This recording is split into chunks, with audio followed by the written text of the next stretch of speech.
So to fix my problem, what they ended up doing was having to detach the upper jaw and then cut it into 3 pieces to make it wider. Then they put it back on more level.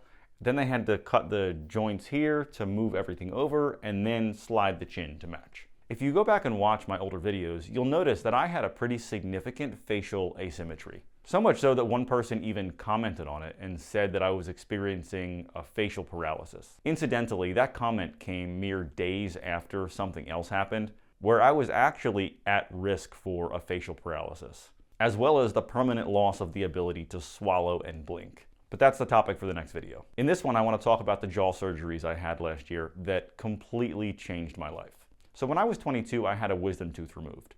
And the oral surgeon who performed the procedure said, you know, I can also fix this asymmetry for you. I was interested because this had always bothered me, but then he proceeded to tell me what he would have to do to fix it, which essentially involved breaking most of the bones of my face and then repositioning everything so my bite lined up properly. And at hearing that, I thought, well, no thank you.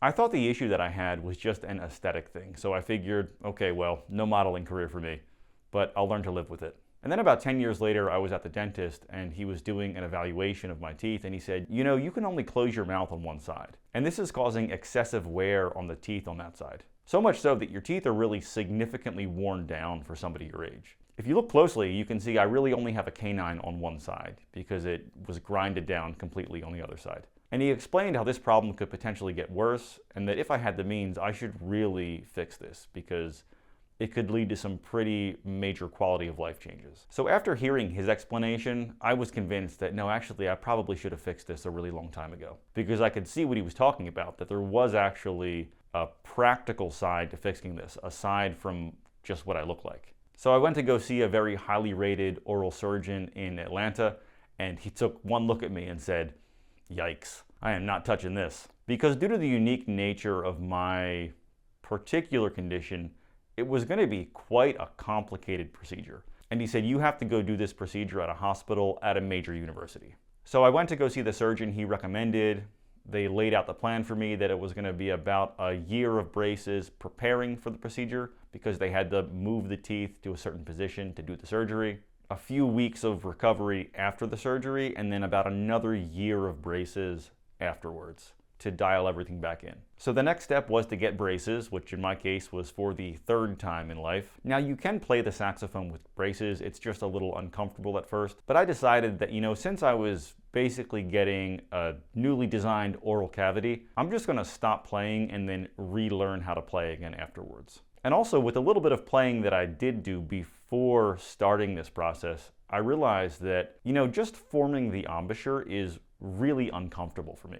Because of the shape of my jaws, I basically had to move the bottom jaw over to one side to mimic what a neutral embouchure would look like on most people. And it was just less than ideal. And I began to realize that maybe all of this discomfort that I had experienced with the saxophone was related to my severely misaligned bite. And eventually that did turn out to be true, because now playing the saxophone is much more comfortable, even with the braces still on. So to fix my problem, what they ended up doing was having to detach the upper jaw and then cut it into 3 pieces to make it wider.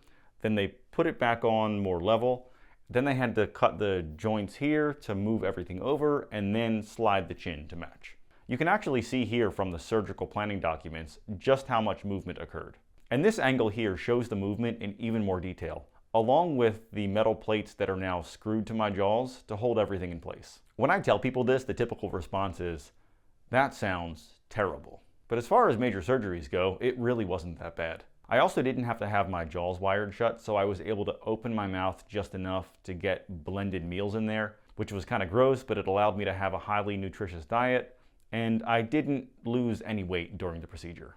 My surgeons had told me that I should expect to lose about 15 to 20 pounds. Then about a week or so later, once the dried blood had cleared out of my nose, I realized that I had never been able to breathe through my nose properly for my entire life. So in addition to the expected benefit of being able to chew on both sides of my mouth, I could now breathe through my nose, which in turn has helped me to get better quality sleep. Forming the embouchure on saxophone is now significantly easier. And the most unexpected benefit, I can play the trumpet. I started to study the trumpet in my late 20s, and even with the braces on, in 1 year of playing again, I've made more progress with it than I did in 5 years before that.